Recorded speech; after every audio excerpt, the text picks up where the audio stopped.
the end of March and the birds are singing. This morning I woke up to driving sleet and high winds, but as you can see now, true March weather, all the seasons in one day. We've got snow on the hills, but beautiful bright sunshine and blue skies.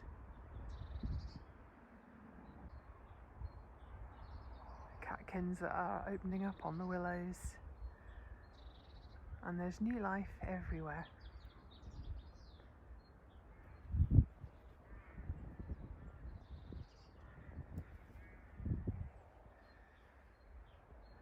And at the bottom of the garden, just beyond the garden wall, this area of marsh grass is full of standing water. There aren't any at the moment, but we sometimes have herons here, literally on the other end of the garden wall.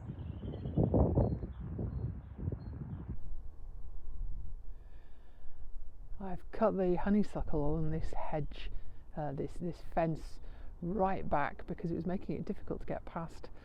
This is a really favourite haunt of the birds. It's full of blue tits and grey tits and dunnocks, and they like to hide in it and take cover while they're waiting to go into the bird feeder on the other side on the lawn. This weedy little patch at the back of the garage is now full of bright green little alpine strawberry plants. I'm going to do a little bit of work on this soon to try and get rid of the brambles and the other things in between and encourage those. And we'll have some fabulous little sweet treats later on in the summer. The jostaberry that I took from a cutting years ago is just coming into leaf now. In the background you can hear the traffic that's also building up as we get more people heading for the hills. Beyond the jostaberry, the blueberries just coming into leaf. And next to them, evidence of a hard day's work the other day, still have this huge pile of wood chip, but I'm gradually whittling it away and it's going down. I brought a pot of buckler-leafed sorrel with me from my old house and transplanted it here, and it's just beginning to come through. That's something that starts really early in the year and provides me with salad greens for most of the summer actually. And more strawberries here. I've been waiting for these for weeks. I planted those back in January, I think it was. These are the full-size strawberries, not the alpines, and they're just beneath the new blackcurrant bushes which went in last autumn.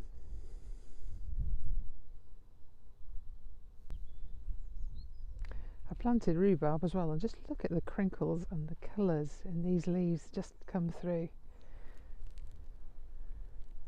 Sort of just blushed with pink, so shiny, and then down the stalks that lovely red colour.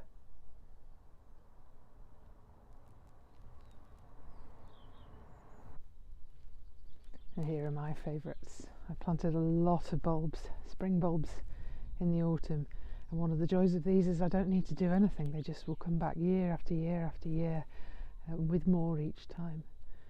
And they are such hardy plants, they don't seem to be bothered at all that they've been battered by the wind and the sleet this morning. And you hear that background of bird song.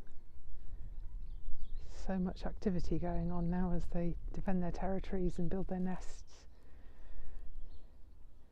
Every time I come out of my back door, I will just walk into this wall of scent from these lovely hyacinths. And under this rose we have grape hyacinths or muscari. And this is a plant, it's the only rose in the garden I actually forgot to prune. So that's going to have to be knocked back a little bit, I think, when I have the chance. Otherwise, we're not going to be able to get through the gate. Until I got the camera out, I didn't notice that these magnolia buds are actually beginning to burst. And on the left there, you can see one of the first leaves coming out.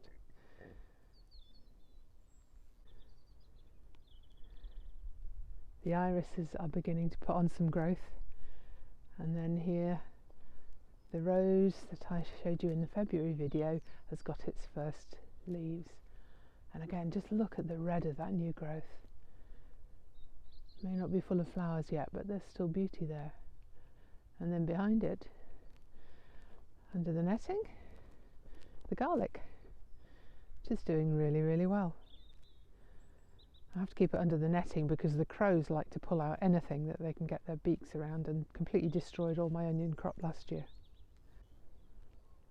And then here we have the peonies. So this is one which will have the classic deep pinky red flowers later on. But at the moment, these buds, they're beginning to look like something from Little Shop of Horrors. Amazing shapes that will unfurl into lovely big feathery leaves. The gooseberry trained against the fence is much easier to spot now it's coming into leaf. And it even has some tiny, tiny little flowers. They're nothing showy. I'm going to see if I can actually get in close enough to show you what a gooseberry flower looks like. There we go. The little sort of reddish brown bits at the bottom. This corner full of daffodils now, and the foxglove's beginning to put on a little bit more leaf behind them. And then in this corner, more peonies, again that bright red. These ones, quite a different shape. Still those sort of feathery buds reaching for the sky, but a different variety, and clearly quite different from the previous ones that I've just showed you.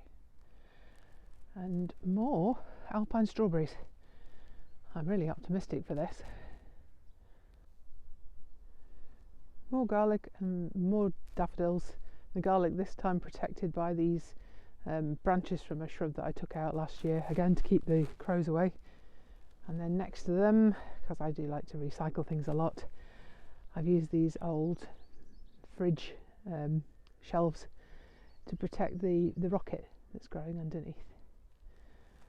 And we are using more of the kale now, actually. Now the days are getting longer, it's putting on a lot of the lovely bright green growth. Amazing structure of these leaves. And then this one, the ragged jack kale, the purple and the veining of that. Delicious. Another flower here, and I can't remember what it's called, but this is something that's popped up that was planted by a previous owner. Another spring bulb. And here the herb bed is a bit of a mixture of success. Right at the front there you can see that the rosemary really has not fared well in this cold, wet winter, even though it's in a raised bed. And yet behind it, that bright green, is the parsley, which often doesn't survive. And then I have some sweet williams growing in there as well that I'm going to transplant. What has done really well here is the marjoram, and I pick that and dry it in the summer. I don't have to buy marjoram anymore.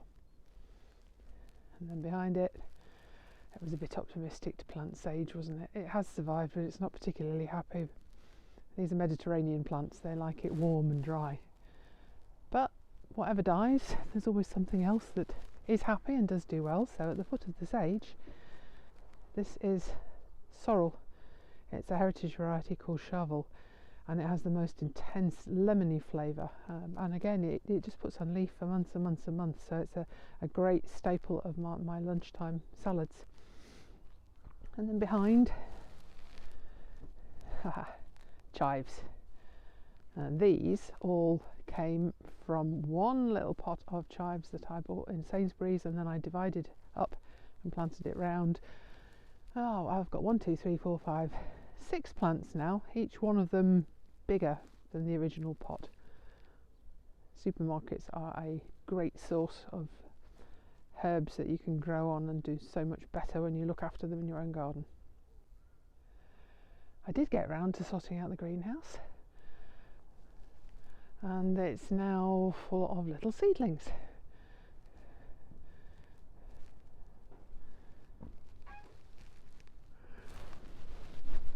so much warmer in here than outside.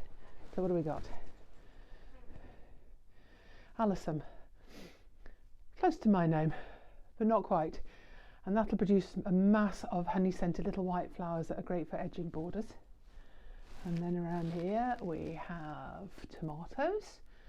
I've got those under cover within the greenhouse. Worked quite nicely last year that I didn't have to harden them off outside. They just stay where they're going to be for the rest of the year. And then this one is lobelia, a dark blue edging plant. And yeah, they are just beginning to come through. This is the first day I've actually seen anything. And then around here, some very sad hyacinths. They didn't do well at all. Don't know what happened there. But in the back, leeks.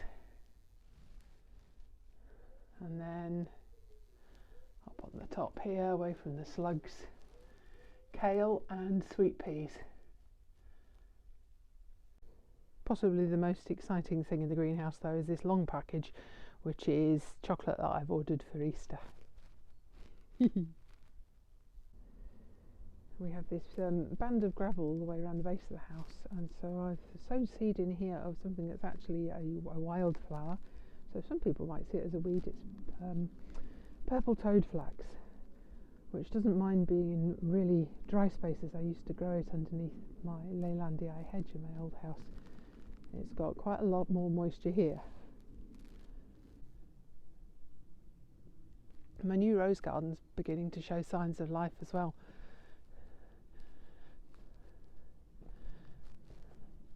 You can see here that I planted wallflowers that I grew from seed last summer, interspersed with sweet williams. I also grew those from seed, and the cotton lavender, which edges it, has survived.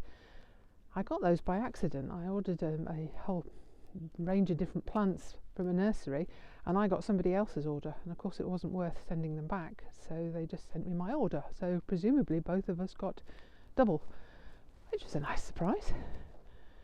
And here we have a rose called the Shepherdess. That's a David Austin, and again that wonderful variation of colours, the red fringed leaves. And then there are tulips coming up in this bowl.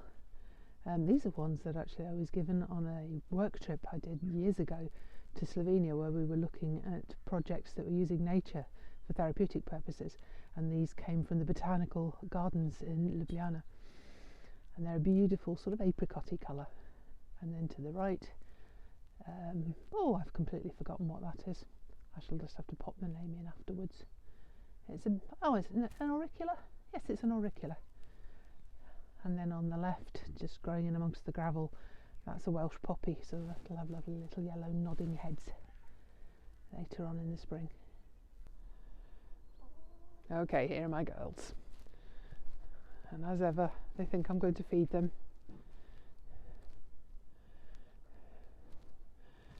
Oh yeah? Getting frantic. This white one at the front is a white rock, and she always makes me laugh because she's got this big wattle that just comes down over one eye, gives her a bit of a rakish appearance.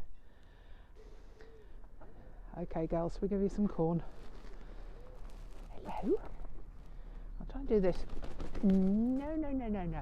Try and do this without pouring the water onto you from the lid. Ready.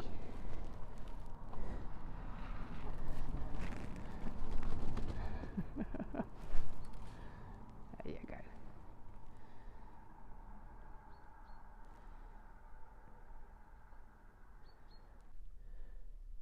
And here's the main reason why we keep the chickens.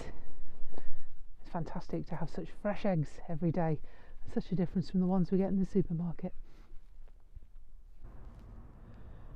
Maybe that wasn't my best idea, because I'm now trying to film with eggs in my hands.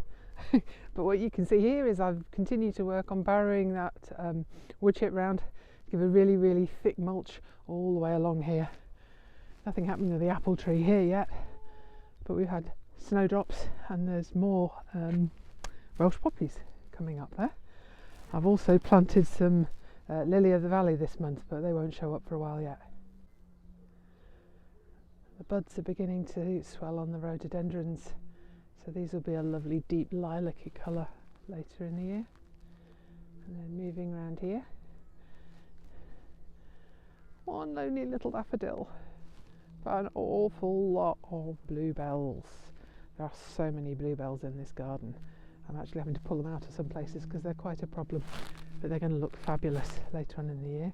And then looking further behind,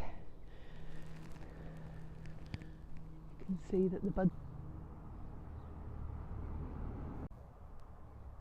the buds are beginning to open on the beech hedge. Might even count as being a hedge soon. And here we have some more bulbs that were planted probably a long time ago, that have been kept in check really by the fact that there were such large Leylandii here. Now I've taken those out, they will probably spread like fury because these are scilla and they like to form a really dense carpet. They're such pretty little flowers.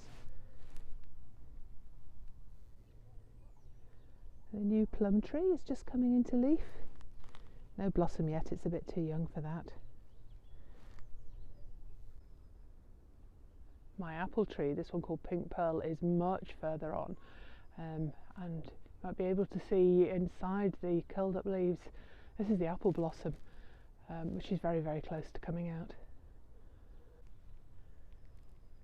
And at the foot of the apple trees, a tulip called Little Red Riding Hood. These were originally in the pots before the trees were transplanted, so they've been going for several years now. And again, these will just continue to bulk up and get more and more over the years. Really hardy little flowers, these, and when the sun shines, they spread their petals wide and they have a lovely yellow heart in the centre. So there you go, that's my garden in March, and I'm just going to finish off with this lovely tub of pansies just by the front door, which were self-seeded from the ones that I planted out last year, and they've just succeeded to the crocuses, which I missed. They seem to be coming on in a flash, but I always love these little smiley faces of the pansies. They're enough to brighten anybody's day. If you found this video helpful, please do click on like below and subscribe to my channel. You might also like to hop across using the links to my Facebook or LinkedIn pages where you'll find much more content.